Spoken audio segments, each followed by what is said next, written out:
Bonjour à vous, parents et professionnels qui vous occupez des enfants. Aujourd'hui, j'ai envie de vous parler du jeu écoute. Alors, jeu écoute, c'est comme ça que le nomme Patty Whitflair, enfin, la traduction Patty Whitflair, parce que Patty Whitflair, c'est en anglais.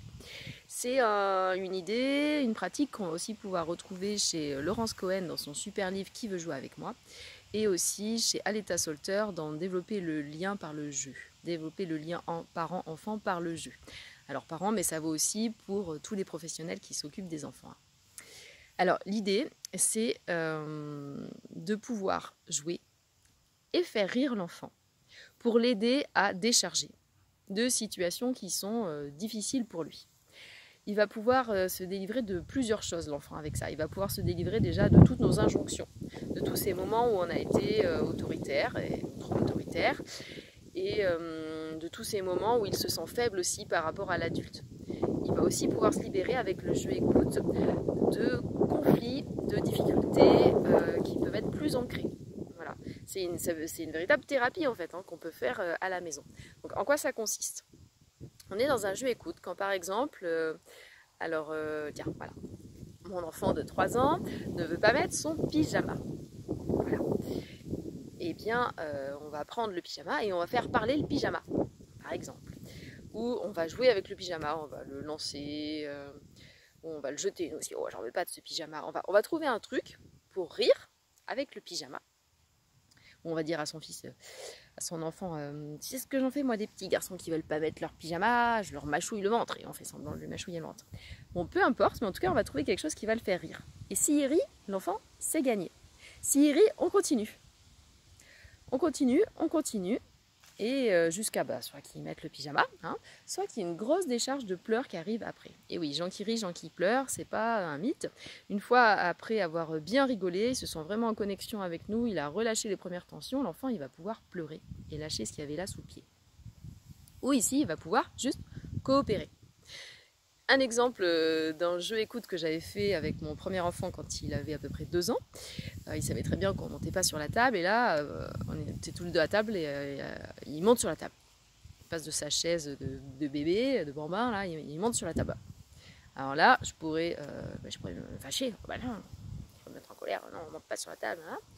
Je pourrais rien dire, mais non, je choisis le jeu écoute. Donc là, je fais semblant de me mettre en colère. Qu'est-ce qu'il fait là? Mais ça va pas, non? Qu'est-ce que c'est que ce petit clown? Enfin, je sais pas exactement ce que je lui ai dit, c'était il y a longtemps. Mais en tout cas, j'ai fait semblant de me fâcher, je l'ai pris et je l'ai remis par terre. Il a bien vu que je jouais, ça l'a fait rire. Il est remonté sur sa chaise, il est remonté sur la table. J'ai refait pareil. Je l'ai remis par terre, il a bien rigolé, il est remonté, on l'a peut-être fait 40 fois. Peut-être 40 fois. Vous pouvez dire, non mais c'est pas possible qu'on va le faire pour tenir 40 fois. Et en fait, eh bien, un intérêt aussi pour le parent, c'est qu'on gagne de l'énergie en fait à faire ça. On gagne vraiment de l'énergie parce que eh bien, on vient se mettre dans une relation authentique à l'enfant et on vient se mettre être dans une relation de confiance. Voilà, avec l'enfant, on crée ça. Et donc nous, ça nous regonfle aussi en énergie.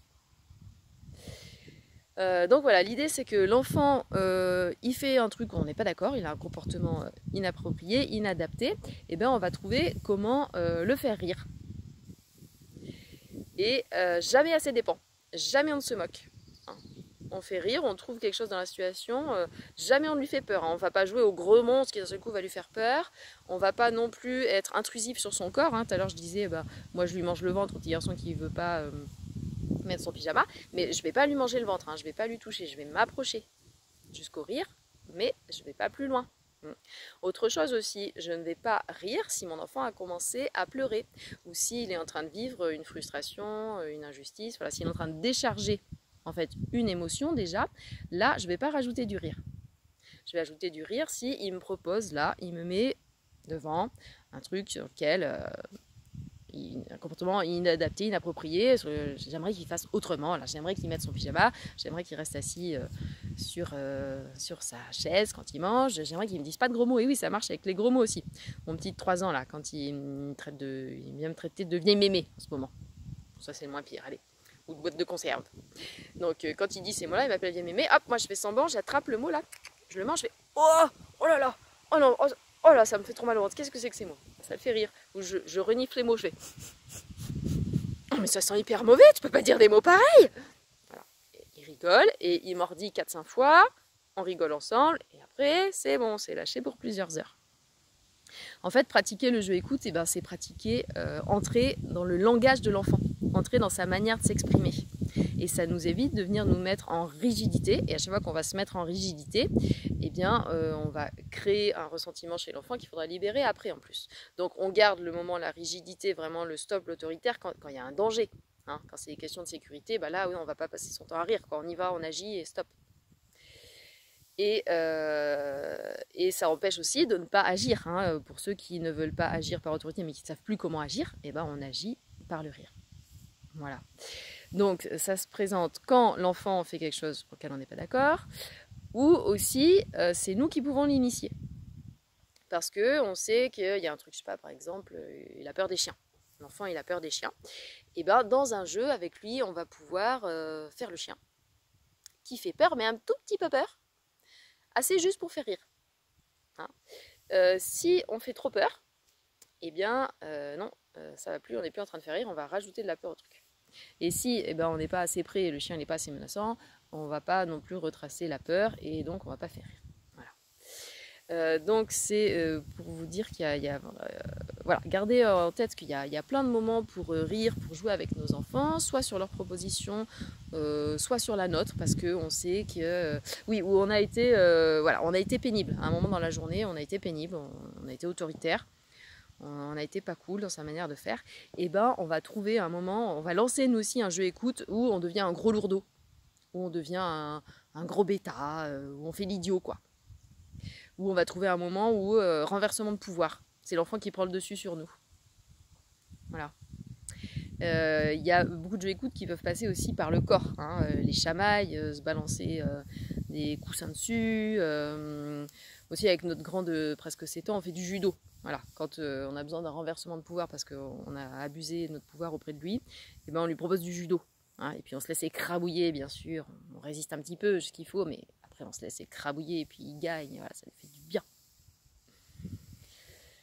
Voilà ce que j'avais envie de vous dire sur le jeu écoute. Je vous invite à lire Qui veut jouer avec moi de Laurence Cohen, c'est vraiment super. L'autre d'Aletta Slaughter aussi que je vous ai dit, Développer le lien par enfant par le jeu. Et Patty Whipfler, bah, c'est en anglais, il s'appelle Listen, il est génial. Voilà, c'est en anglais.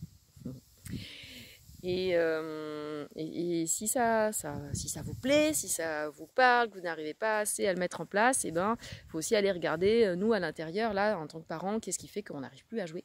Qu'est-ce qui fait qu'on n'arrive plus à rire? Voilà. Où est-ce qu'on est bloqué dans nos blessures? Où est-ce qu'on a faux dans nos croyances? Voilà.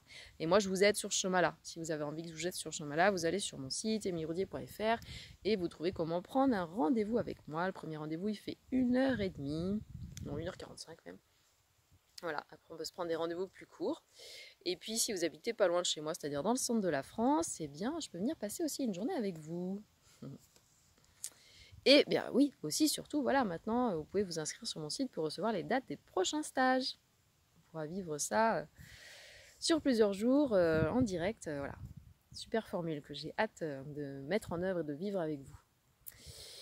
Voilà, si vous avez des questions, sur mon site, il y a un formulaire de contact. Bonne journée à tous.